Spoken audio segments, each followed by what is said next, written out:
Meus amados, nós vamos abrir a palavra de Deus no Salmo 51. Salmo 51.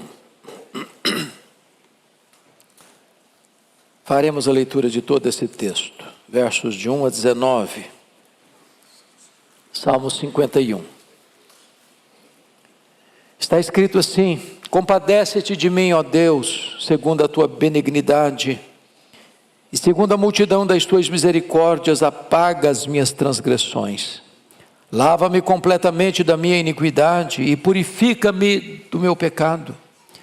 Pois eu conheço as minhas transgressões e o meu pecado está sempre diante de mim. Pequei contra ti somente, e fiz o que é mal perante os teus olhos, de maneira que serás tido por justo no teu falar e puro no teu julgar. Eu nasci na iniquidade, em pecado me concebeu minha mãe. Eis que te comprases na verdade no íntimo e no recôndito, me fazes conhecer a sabedoria. Purifica-me com hisopo e ficarei limpo, lava-me e ficarei mais alvo que a neve. Faze-me ouvir júbilo e alegria, para que exultem os ossos que esmagaste. Esconde o rosto dos meus pecados e apaga todas as minhas iniquidades. Cria em mim, ó Deus, um coração puro e renova dentro em mim um espírito inabalável. Não me repulses da tua presença, nem me retires o teu Santo Espírito. Restitui-me a alegria da tua salvação e sustenta-me com um espírito voluntário.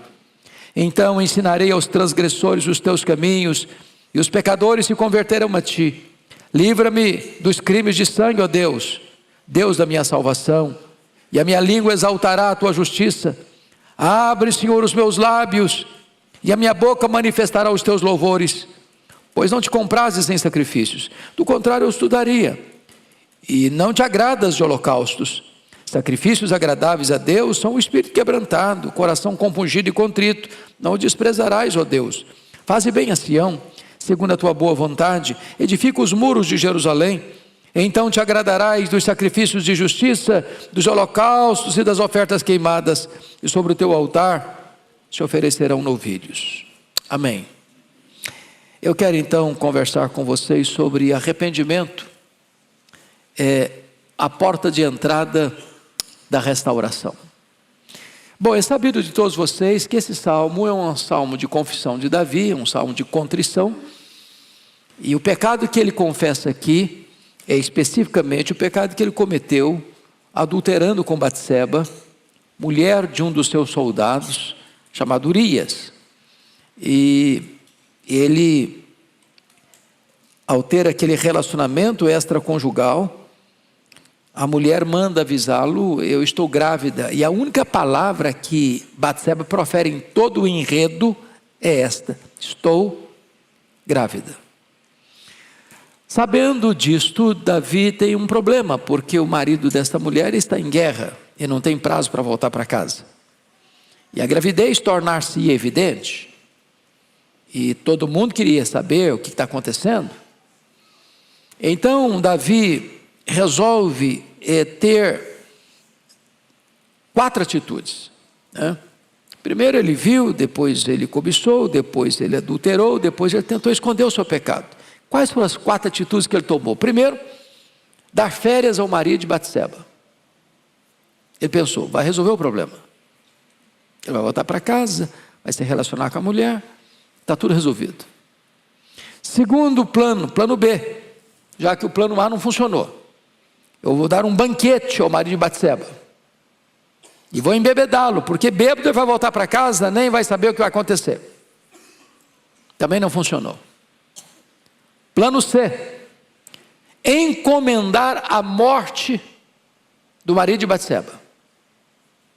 Crime de guerra, soldado morre na guerra, ninguém vai questionar nada. Plano D, casar-se com Batseba para esconder o problema da gravidez.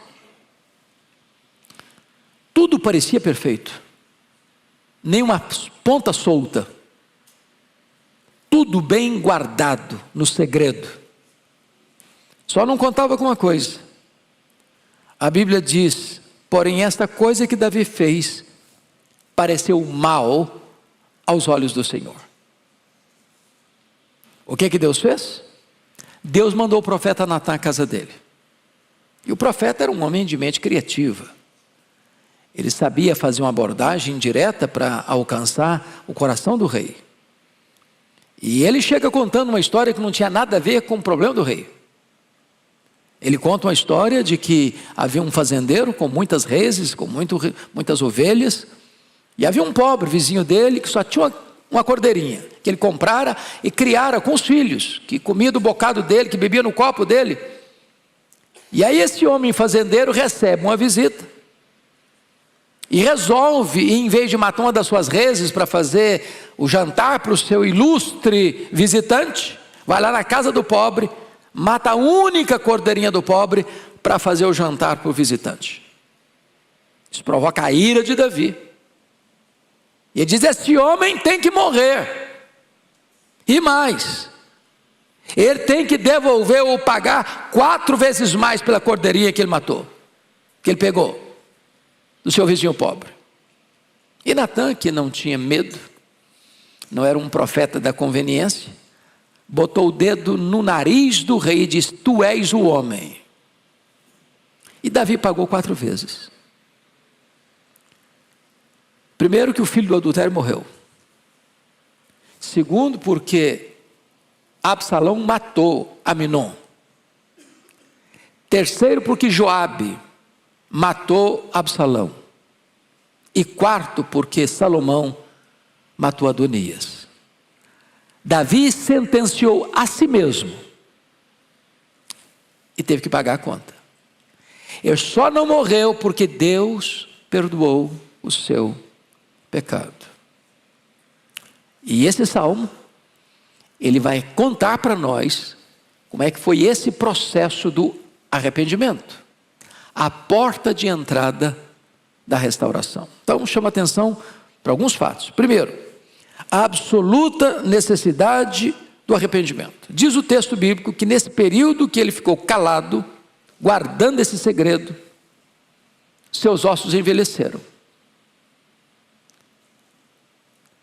Constantes gemidos,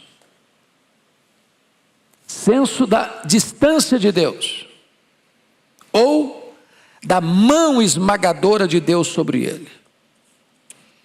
E então Davi está admitindo que não há cura, não há perdão, não há libertação, não há restauração sem arrependimento. E eu passo a destacar alguns pontos. Primeiro, passo da restauração é o reconhecimento do pecado. Olha comigo o verso 3. Leia comigo o verso 3. Pois eu conheço as minhas transgressões, e o meu pecado está sempre diante de mim. Eu conheço o meu pecado. Isso significa reconhecimento do pecado, convicção de pecado. Ele não olha para os outros. Ele não diz: olha, eu fui pego num laço. Se a Batseba não tomasse banho de porta aberta, de janela aberta, eu não teria caído nessa esparrela. Não, ele não culpa ninguém. Ele não joga a responsabilidade para ninguém. Ele diz: eu conheço a minha transgressão. Ele é como o pródigo: pequei contra ti, já não sou digno.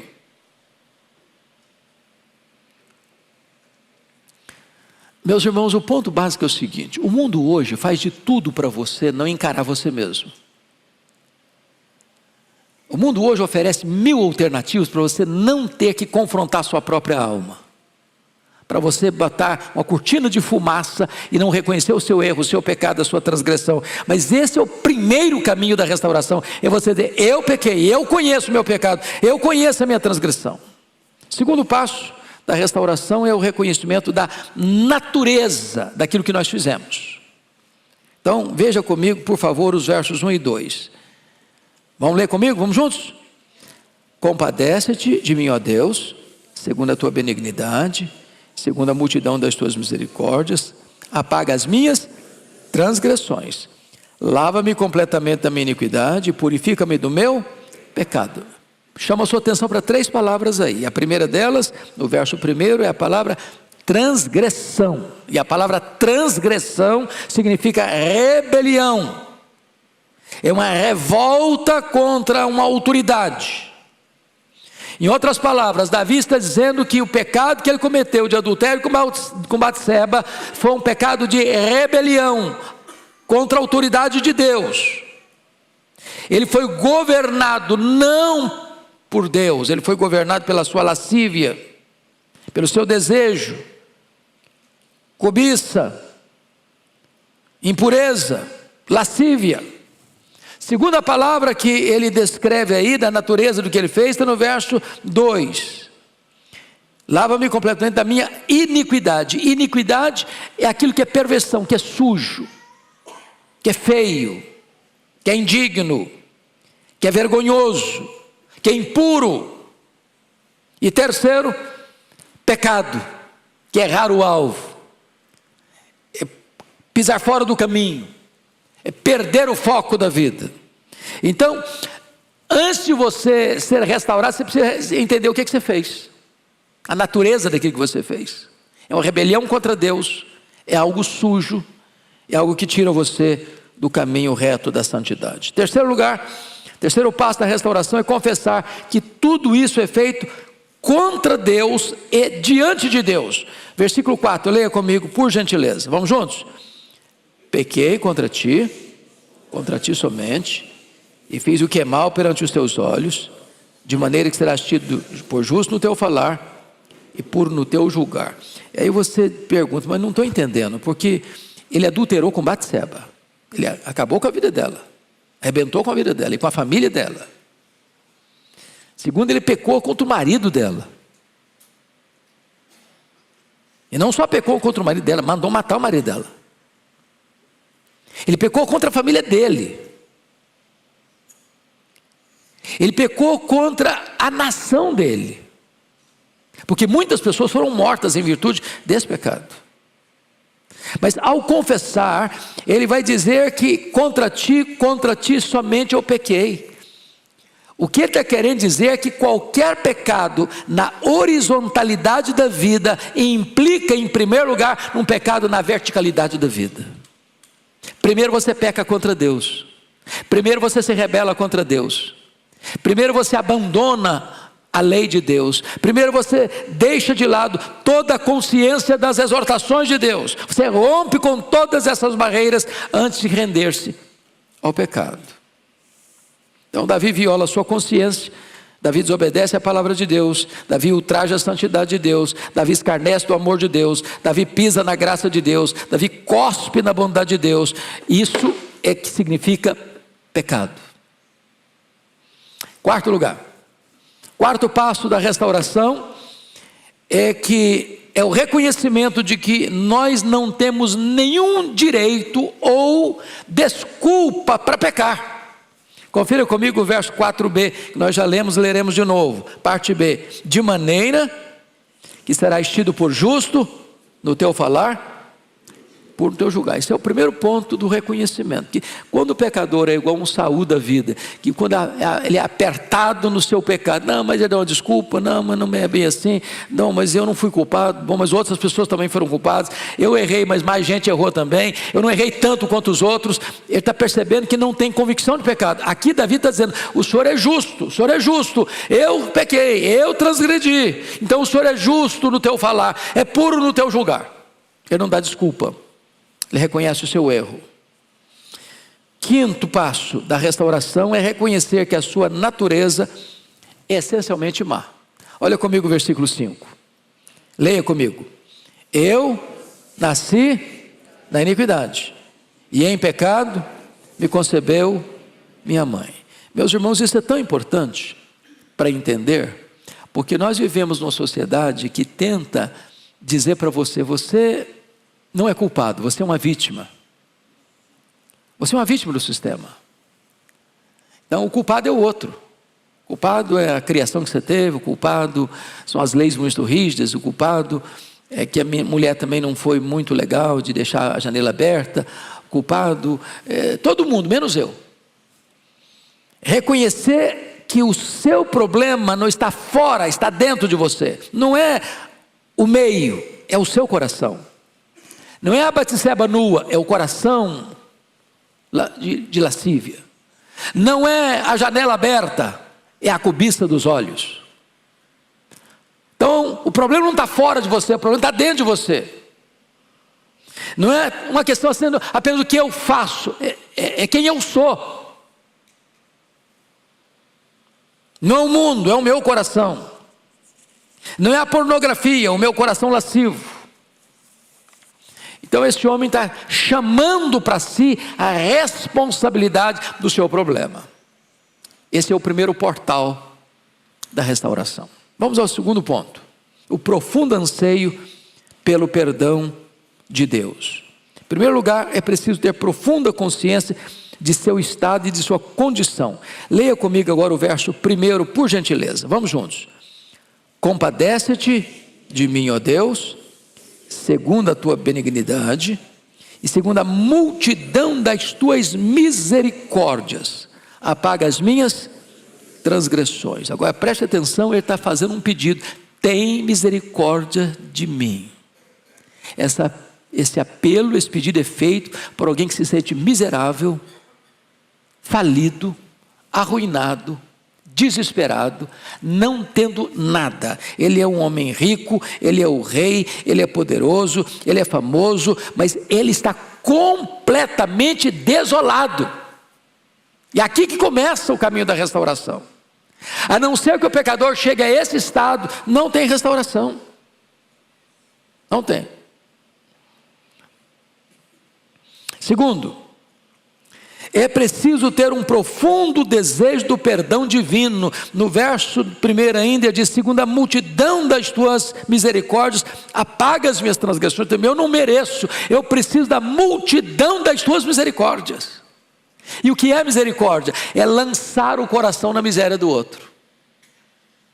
É esse estado de completa carência, necessidade, é que esse homem tem. Ele está espremendo todo o pus da ferida, tirando todo o veneno do seu coração. Terceiro lugar, é preciso ter profunda consciência da nossa total incapacidade e impotência. Leia o verso 16 comigo, por gentileza. Vamos lá?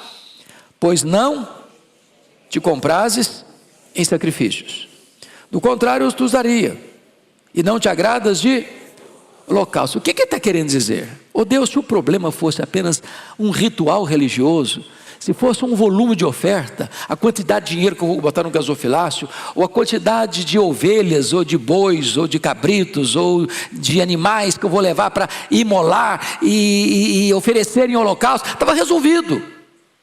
Estava resolvido. Quanto eu vou dar para Deus? Para Deus tirar a culpa, para Deus apagar essa transgressão, para Deus limpar o meu coração, para Deus me quebrar essas algemas. O que eu posso fazer? Quanto de dinheiro eu tenho que dar? Quanto de oferta eu tenho que oferecer? Quanto de culto eu tenho que frequentar? Quanto de sacrifício eu tenho que fazer? Quanto de penitência eu tenho que fazer? Quer dizer, se o Senhor agradasse dessas coisas, estava resolvido para mim. Davi está aqui tentando acalmar sua consciência. E aqui tem um ponto, irmãos, que os divãs estão cheios. As farmácias estão cheias de remédio, tentando acalmar a consciência das pessoas.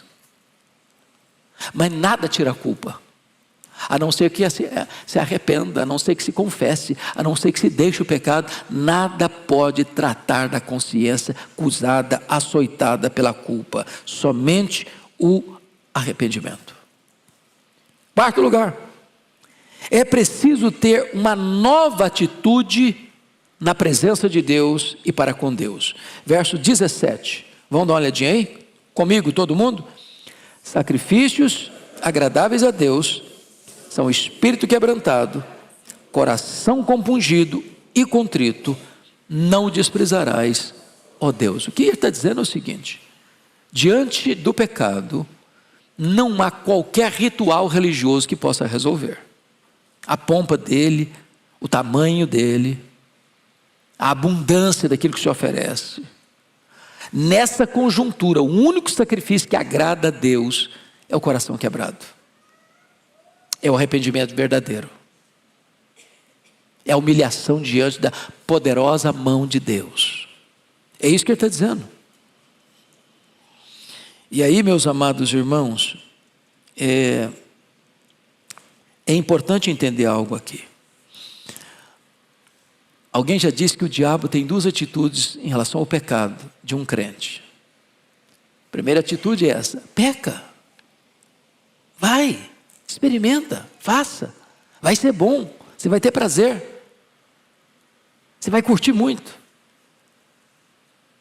E depois ele diz assim: agora não tem mais jeito. Agora você caiu, agora você está arruinado mesmo. Agora não tem saída não. Agora você está preso, agora não tem mais condições de você resolver o seu problema. Agora fuja de Deus. Quando na verdade, a proposta da graça, quando nós erramos e pecamos contra o nosso Deus, é: corra para Deus. Corra para Deus. Faça como pródigo.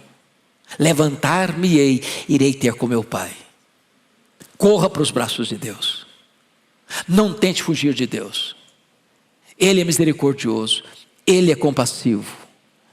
É Ele que vai trazer cura para a sua alma. É Ele que vai trazer restauração para Deus. Esse é o sacrifício que Deus espera de você: um coração quebrantado, verdadeiramente arrependido, uma confissão genuína e verdadeira do seu erro, do seu pecado. É isso que Davi está nos instruindo aí. Mas vamos ao terceiro ponto, que é a maior necessidade do pecador arrependido e perdoado. Primeira necessidade, irmãos, que Davi escreve aí, é a necessidade de um novo coração. Veja o verso 10 comigo, por favor. Leia comigo. Cria em mim, ó Deus, um coração puro, e renova dentro em mim espírito inabalável. Veja você que aqui está o nosso real problema, é o nosso coração. O que é que Davi está admitindo aí? Eu não consigo dar a mim mesmo um novo coração. Eu não consigo produzir por mim mesmo um novo coração. Eu não sou a solução para a minha própria vida. Eu não tenho a solução para a minha própria vida. Só Deus pode criar em mim um novo coração. Só Deus. E veja você que Ele não está pedindo: cria em mim, ó Deus, mais inteligência. Cria em mim, ó Deus, mais conhecimento. Cria em mim, ó Deus, mais poder. Cria em mim, ó Deus, um novo coração. É verdade no íntimo que Deus quer. Sabe o que Deus está dizendo com isso? É dando um soco na nossa presunção. Eu sou bom, eu resolvo, eu soluciono, eu tenho a força, eu tenho o poder. Não. Cria em mim, ó Deus, um coração puro. Quais são as razões para termos um novo coração? Primeiro, por causa da infidelidade e da insinceridade da nossa natureza. Olha o verso 6 comigo. Leia o 6 comigo. Eis, vamos ler comigo, versículo 6. Eis que te comprases na verdade, no íntimo, e no recôndito me fazes conhecer a sabedoria. O que Deus está dizendo aqui? Eu não aceito teatro. Eu não aceito espiritualidade cênica. Eu não aceito maquiagem. Eu não aceito verniz. Eu não aceito aparência. Não adianta rasgar as vestes. É preciso rasgar o coração.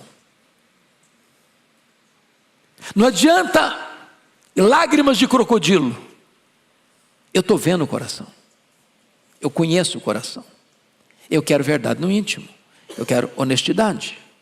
Segunda razão para termos um novo coração: por causa da nossa falta de sabedoria. O versículo 6b diz assim: e no recôndito me fazes conhecer a sabedoria. E o que é sabedoria? Sabedoria é olhar para a vida com os olhos de Deus.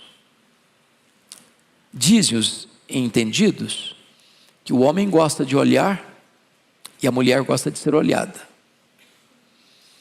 Diz os entendidos. O que seria sabedoria? Sabedoria é ele ter olhado. Você não pode às vezes deixar de olhar determinadas coisas. Você viu. Não está procurando, mas viu. O que você faz com o que você viu? Se sabedoria é olhar para a vida com os olhos de Deus, primeiro você agradece a Deus a beleza da criação. Segundo, fuja, dá o pé.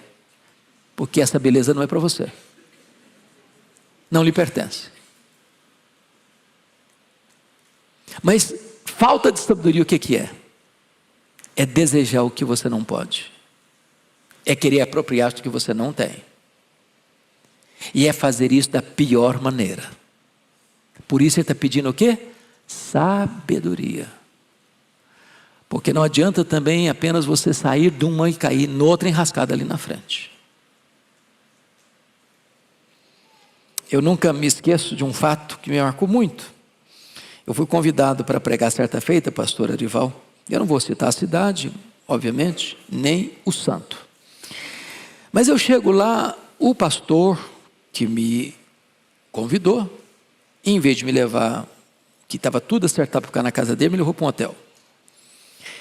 E ele me disse assim: rapaz, me contou uma história longa, para me dizer o seguinte: eu estou apaixonado por uma menina da igreja. E eu gastei longas 2 horas com esse cidadão, usando todos os conhecimentos que Deus me deu até aquele momento, para exortá-lo, para corrigi-lo, para dizer do perigo. Depois de 2 horas de conversa exaustiva, de Bíblia de ponta a ponta, ele começa a chorar. Eu falei: meu Deus, eu acho que valeu, o cara está se quebrantando. Quando ele enxugou as lágrimas, ele disse: mas o meu amor por essa menina é lindo demais. Aí eu falei: eu não vou embora dessa igreja sem falar com essa moça. Aí eu fui para o culto, mandei marcar uma entrevista com a moça. Falei: minha filha, você precisa confrontar esse cara. E se ele não mudar, você procure a liderança da sua igreja e põe um assunto na mesa. E você vai me ligar daqui a 1 mês para me dizer o que está acontecendo. Passado 1 mês, ela me ligou. Disse: pastor, fiz o que o senhor mandou. Agora é milagre, está dando em cima da minha irmã. O que você precisa? Sabedoria. Porque sem sabedoria o cara vai cair aqui, vai cair ali, vai cair lá. Ele não vai corrigir a rota da vida dele.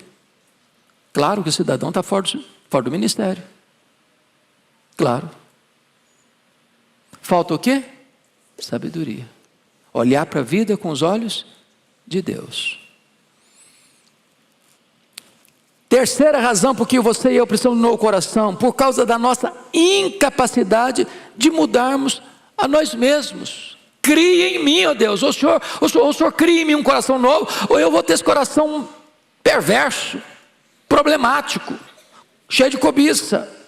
O problema de Davi não é Batseba, é seu coração, não é o mundo, é o seu coração. E só Deus pode dar um novo coração, só Deus. Mas vamos para o último ponto da mensagem. Quais são os resultados do verdadeiro arrependimento? Primeiro, é a possessão ou é a posse de grande alegria e de grande júbilo. Leia comigo o verso 8, por favor. Vamos juntos. Faze-me ouvir júbilo e alegria, para que exultem os ossos que esmagaste. Irmãos, o pecado é terrível, é maligníssimo.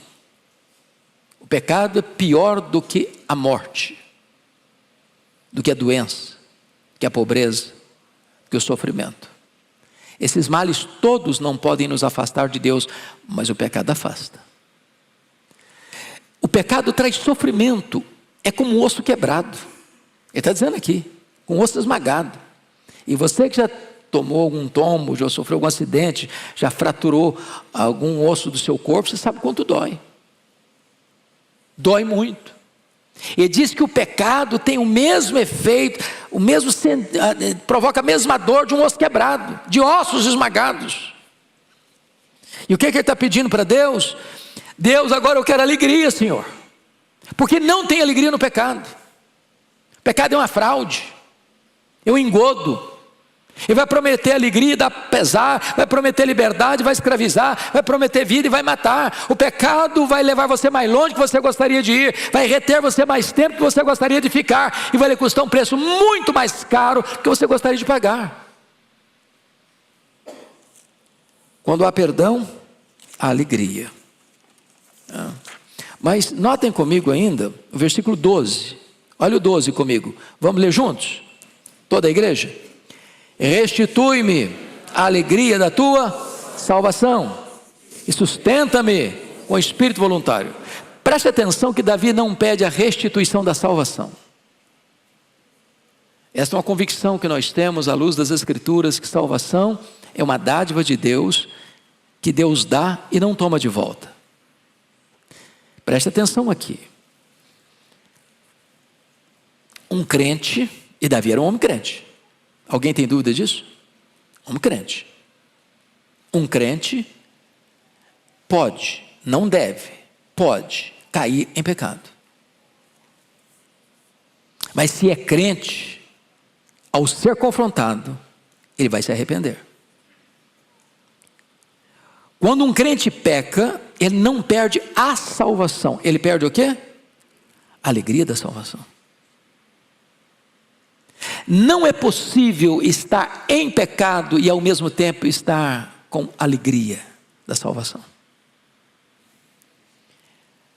Houve um momento na vida de Davi que ele ficou com os seus ossos esmagados, ele alagava o seu leito com as suas lágrimas, ele não tinha paz, a mão de Deus pesava dia e noite sobre ele. Ele se arrepende e pede: Deus, devolve-me a alegria, Senhor, da salvação. Eu sou teu servo, dá-me de volta a alegria. Talvez eu estou falando para gente aqui nesta noite que está precisando da alegria da salvação. Talvez você que está nos assistindo está precisando de fazer essa oração: Senhor, dá-me a alegria da salvação. É necessário reconhecer o seu erro, confessar o seu pecado, abandonar o seu pecado, porque a Bíblia diz que aquele que encobre as suas transgressões jamais prosperará, mas aquele que as confessa e deixa alcançará misericórdia. O pecado é um ladrão da alegria, mas a graça de Deus é maior que o seu pecado. Deus pode perdoar, Deus pode restaurar, Deus pode levantar, Deus pode refazer a sua vida, Deus pode botar você de pé e botar um cântico de louvor em seus lábios. Segundo lugar e último lugar, Davi agora, perdoado por Deus, deseja viver para a glória de Deus e testemunhar para os demais as maravilhas de Deus, porque nós, quando um crente está amarrado aí por uma situação de pecado, a primeira coisa que acaba na vida dele é o testemunho. Ele não fala mais, ele está envergonhado. E ele passou um tempo assim. Vamos ver o que ele vai falar? Versículos 13 a 15, leia comigo por favor, toda a igreja. Então ensinarei aos transgressores os teus caminhos, e os pecadores se converterão a ti. Livra-me dos crimes de sangue, ó Deus, Deus da minha salvação, e a minha língua exaltará a tua justiça. Abre, Senhor, os meus lábios, e a minha boca manifestará os teus louvores. No lugar de gemido, louvores. No lugar de choro, alegria. No lugar de um silêncio covarde, testemunho vibrante. O perdão de Deus restaura e restaura por completo. Ele estava sendo uma maldição na vida de tanta gente. Foi na vida de Batseba, foi na vida de Urias, foi na vida de Joabe, que foi o parceiro do crime. Foi uma maldição na vida do povo. Mais gente morreu por causa disso. Mas agora este homem não quer mais ser um problema, ele quer ser solução, ele quer ser um abençoador, ele quer ser um proclamador, ele quer testemunhar do que Deus fez na sua vida e através da sua vida. Tem alguém aqui hoje que precisando voltar-se para Deus? Como Davi?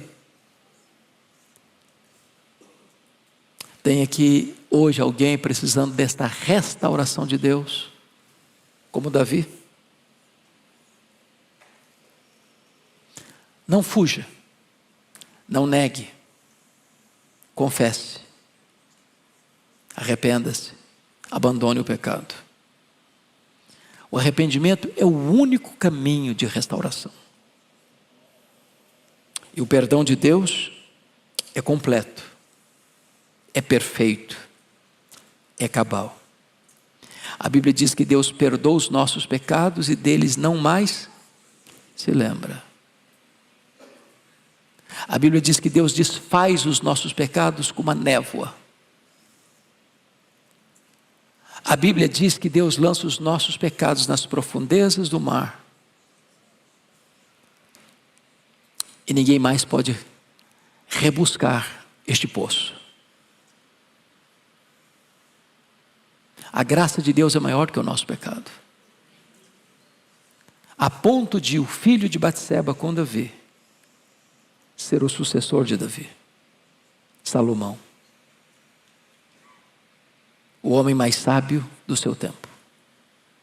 Hoje Deus está aqui para restaurar a nossa vida, para perdoar o nosso pecado e para nos pôr de pé. Curva sua fronte, por gentileza. Nós vamos orar.